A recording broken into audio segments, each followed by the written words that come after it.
Hi అండి, అందరికీ నమస్కారం. గార్డెనింగ్కి, సేంద్రీయ వ్యవసాయానికి పనికి వచ్చే ఒక మంచి ఫర్టిలైజర్ గురించి నేను మీకు ఎక్స్ప్లెయిన్ చేస్తూ చూపిస్తాను.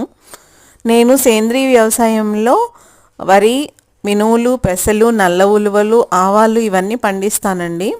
అయితే ఈరోజు నా పొలానికి నేను సేంద్రియ పద్ధతిలోనే అన్ని ఎరువులు ఇస్తాను కాబట్టి కెమికల్స్ ఏమీ వాడను కాబట్టి నేను ఇచ్చే ఒక మంచి ఫర్టిలైజర్ గురించి నేను మీకు చెప్తున్నా. ఇది ఆయిల్ అండ్ ఎగ్ ఎమల్షన్ అండి, కోడిగుడ్డు ద్రావణం అంటారు తెలుగులో.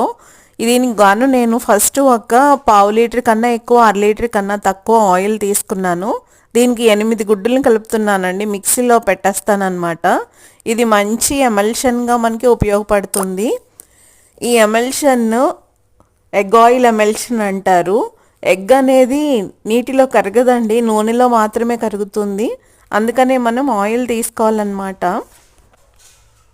ఇలా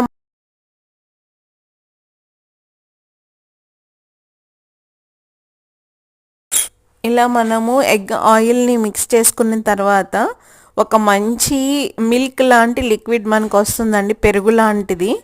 దీన్ని మనము వాటర్లో డైల్యూట్ చేసేసుకోవాలి. మనము ఇంత లిక్విడ్కి ఎంత వాటర్ డైల్యూట్ చేసుకోవాలి అంటే, నేను యాక్చువల్లీ 2 ఎకరాలకి చేస్తున్నాను కాబట్టి 1 ఎకరానికి నేను 200 లీటర్ల లిక్విడ్లో దీన్ని కలుపుతానండి. సో సగం 2 పార్ట్స్ చేస్తానన్నమాట.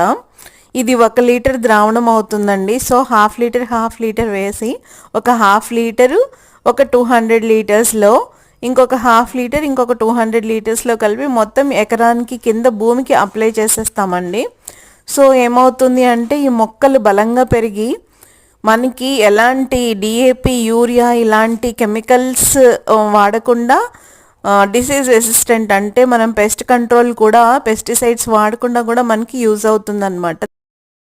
దీంతో పాటు ఇంకా నేను చాలా కెమికల్స్ లేని, రసాయనాలు లేని న్యాచురల్ ఫర్టిలైజర్స్ ఇస్తానండి. దాంట్లో ద్రవజీవామృతం, ఫెర్మెంటెడ్ బటర్ మిల్క్ అంటే బాగా పులియపెట్టిన మజ్జిగ, ఇంకా దశపర్ణి కషాయం, ఇలాంటివన్నీ అన్నమాట. అందులో ఒకటి ఇది.